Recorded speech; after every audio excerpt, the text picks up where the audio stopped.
Robert Garcia, asked about the Tank Davis and Jake Paul fight, offered some harsh criticism that I believe is fair, that I believe is something where you can tell the difference between someone who's just clearly hating compared to someone that is just giving their opinion and that doesn't agree with a certain move. And a lot of the things that he said echoed what I've said about this particular fight with Tank Davis and Jake Paul. Smash the like button, subscribe to the channel, share the video, turn on your notifications.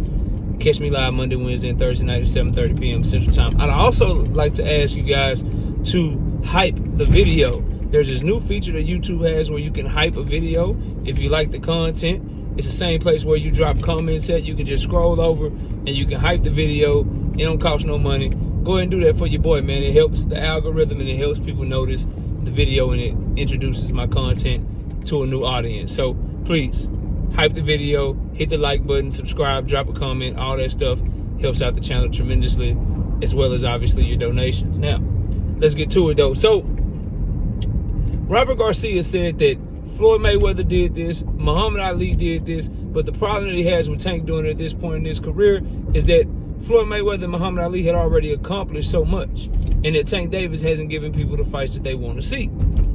And then he ended up ultimately saying, you know, he should have fought Lamont Roach in a rematch. He should, he should be, Floyd Mayweather did it against Maidana. He did it against Jose Luis Castillo. And then at the end of it, he ultimately says that the only thing that matters, though, is that he's going to be able to take care of his family for generations. So kind of criticizing, but then admitting that, yo, anybody's going to do this, bro. And that, I think that's the difference between fair criticism and then offering up hate. Because if you're unwilling to acknowledge that someone is doing something that you would do too, then you just hate. You just hating. But if you can say, look, I understand you got to do this, I'd probably do it too, but I really would have liked if he had done X, Y, Z, A, B, C. That's what Robert Garcia did here, and I got no problem with that because I have the same sentiments myself. As a man with a wife and 3 children, I will openly tell you that if I'm given an opportunity, the analogy would be, right, I make YouTube content. Right now, I make 3 or 4 videos a day, 2 or 3 shorts a day, and then I do live streams about 3 to 4 times a week, right? If someone came to me and said, KO, you can do exactly what you're doing. You can do exactly what you're doing, but you only need to make 1 video a day, and you only need to go live 1 time a week, but we're going to pay you 10 times more than what you're currently making. I'm taking that deal. And anyone listening to this video, you would do the same thing too. That's essentially what happened with Tank Davis in this Jake Paul situation. You could go fight Lamont Roach. You could go fight Shakur Stevenson in your next fight. You could do all these things next. But if you do those next, you won't have this Jake Paul opportunity. If you take this Jake Paul opportunity, it's more money for less work. He's not as skilled as those fighters. It doesn't count against your record. It is something that you can get a knockout bonus if you win, on top of being paid more money guaranteed than any fight you've ever had in your career. He took that stuff. Same analogy, same thing, right?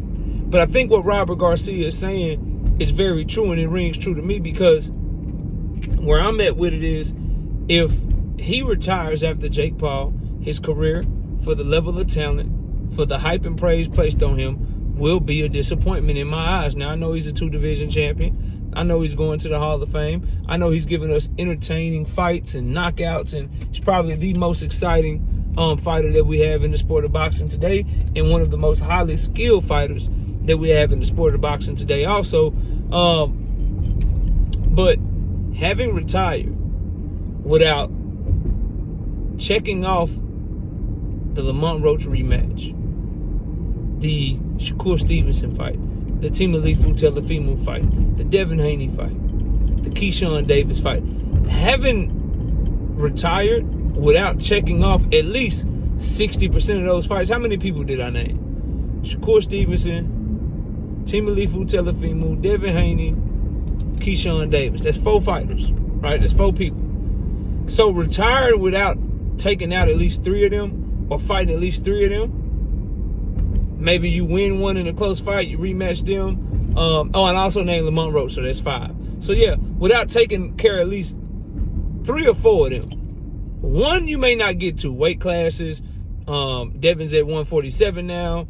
Team Alifu's at 140, going up to 147. So maybe, Keyshawn, same thing. If you don't get 1 or 2 of them, then all right. But if you can retire in saying that you fought at least 3 or 4 of those people, and in my mind, one of them has to be Lamont Roach rematch because of the first fight, then, bro, your career would look totally different. But if you retire after the Jake Paul fight, then, bro, that's going to be a bad look. The thing that Robert Garcia said about Floyd Mayweather, though, that I do want to kind of put some context to and say that he was mistaken on. Floyd Mayweather took an exhibition or a WWE fight or whatever you want to call it in the middle of his boxing career. It was about 2008 when he left the sport of boxing for a bit and took on the Big Show, the Giant, whatever they call him at the time, took him on in a wrestling match. And this was in 2008. You go look at his career from 2009 to 2015, 2016, that's like 7 years after that he went and accomplished a whole lot more and did a whole lot more. So Floyd hadn't done everything that he had done before going to go fight in the WWE. That just didn't happen. So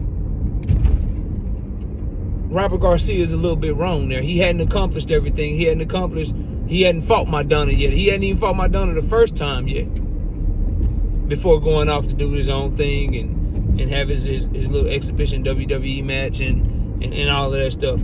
So, for me, bro, I think this is fair criticism. I think that Tank Davis should listen to people like Robert Garcia. He should listen to fans of his, such as myself, specifically those of us that have a major platform and a major voice. And you got to understand, bro, all that star power, all of that praise that people put on you, all of that hype that people put on you, it comes at the cost of you got to show that you're worth that. You got to show that you deserve that. And up until this point in his career, he has. But there's a next level of showing it.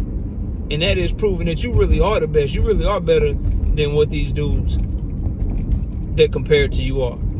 Shakur really ain't on your level. Lamont Roach, it really was just one bad night where you fought down and he could barely get a draw up out of you. You know what I mean? Like, you got to really show that, bro. And that's that next level of Floyd Mayweather greatness, Ray Leonard greatness, Lennox Lewis greatness, Andre Ward greatness. That's that next level, bro, of, oh, dang, he really is on a different level. Oh, I could put him in the ring with the same fighter 2 times. The first time, the fighter would do well against him, but the second time, he got the fighter figured out and the fight looked totally different and he dominates the fight. That's that next level of greatness, bro. So I think Robert Garcia is 100% right in a lot of what he said about the situation. But y'all let me know what y'all think. Comment below, smash a like, sub up to the channel, and don't forget to hype this video on the way out. Appreciate y'all watching. I'll catch y'all soon. Peace.